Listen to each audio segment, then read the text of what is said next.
All right, well, we're gonna make our first cuts here. We gotta get rid of these. These are for the V8 motor that goes for this car. And we're gonna cut those off so that we can fit this guy.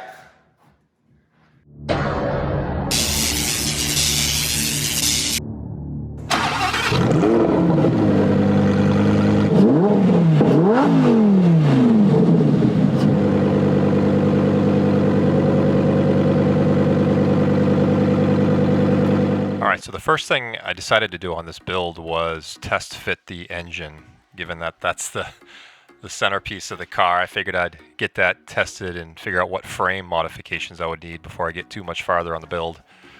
So here you can see I've got the engine and trans package sitting on a couple of carts that I made out of some of the leftover packaging wood.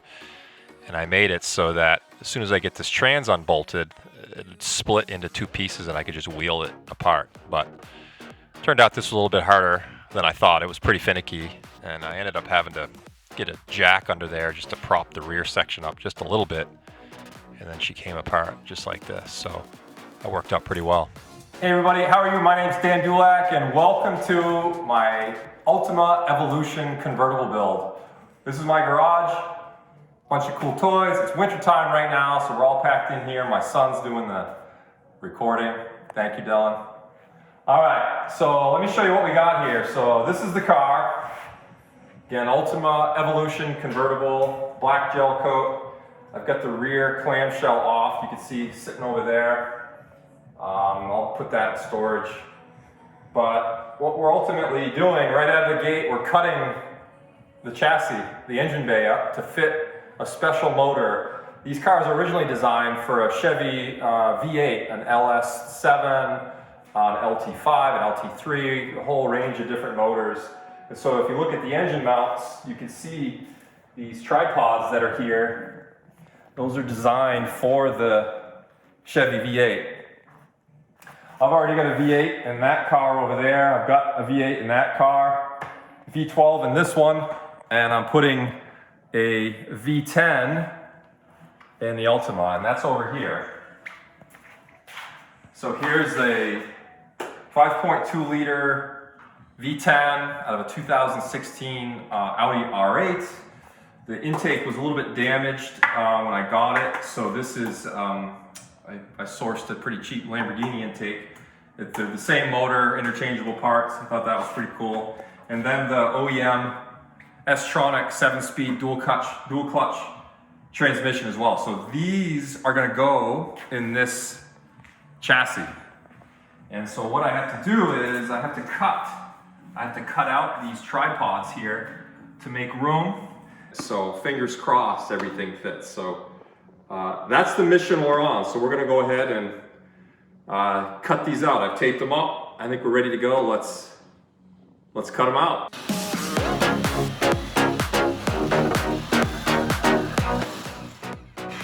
Can't believe I'm cutting into a brand new Ultima. It's a little bit surreal, but what are you gonna do? Here we go.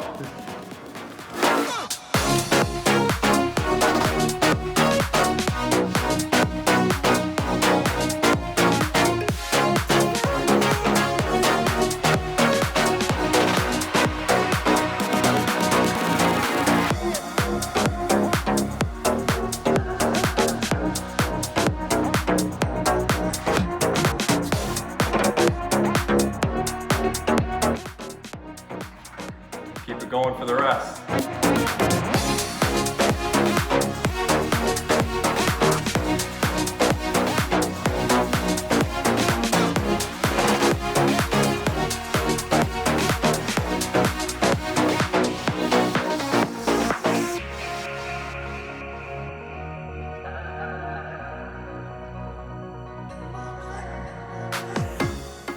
All right, both cut. Check it out. Both sides cut. That opens that up a lot. Which is nice. We broke the ice. Hard part's over. Made our first cuts. No turning back now.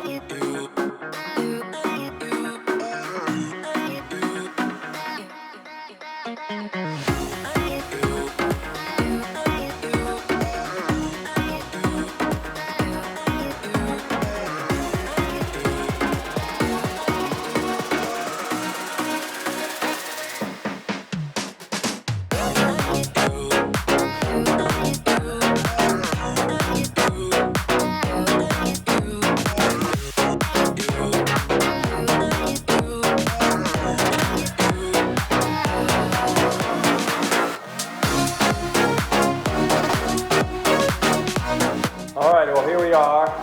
Got the engine ready to try and at least get it fitted in there, just to get current size before I really start to cut. But let me show you what I did for engine hoist. First of all, as you can appreciate, when the transmission is bolted to here, that makes it much longer. The center of gravity is different. So I created this, I welded up this basic engine bracket with the engine leveler here. You can see where I got a chain, I can put a chain here and it hooks onto a loop on the back of the trans, so I can lift it all as one unit. Now, it won't unfortunately fit in there as one unit with the body on, with the cockpit area, but again, for fitting, test fitting purposes, I want to leave that there. But you can see here, then of course the T-bars here, there's really 4 nice sockets in here to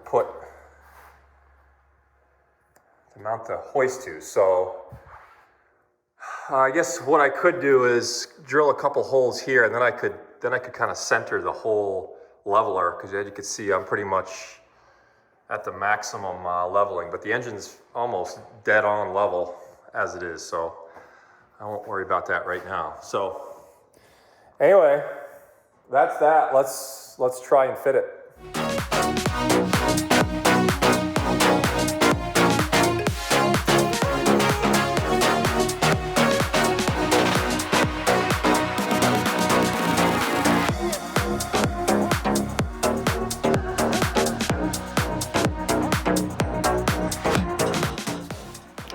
Well, this is what I call a pucker moment. Bought this engine trans not knowing if it would even fit into this chassis. So this was the pretty important time in trying to fit this engine in here, hoping not to require a huge amount of chassis modifications. Dylan's taking the video, my son, and Kara's, my wife's helping me with another pair of hands and eyes here, because the last thing I wanted to do was chip the gel coat, drop the motor. Any number of nightmares could have happened here. So we worked pretty carefully on getting this gently placed in the engine bay. You can see here we got to remove this engine mount to get it to fit. I'll take those off. These engine OEM engine mounts are a little bit too wide, so let's take those off and try lowering it.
All right, so we got this temporarily set in here, and you can see what we're dealing with. That intake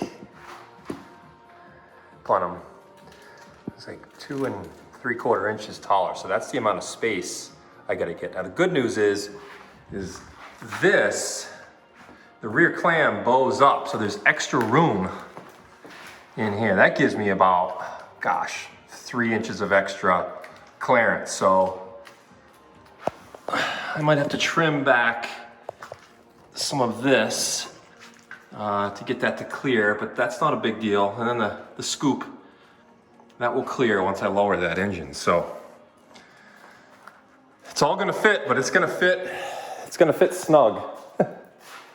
You can kind of see where one of the engine mounts is and about where I'm gonna weld in like a triangle plate so that I can retain those OEM engine mounts.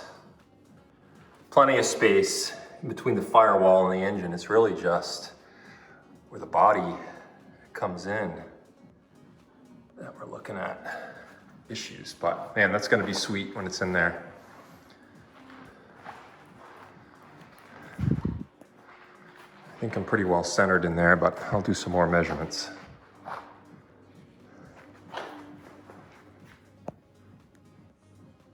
So pretty cool.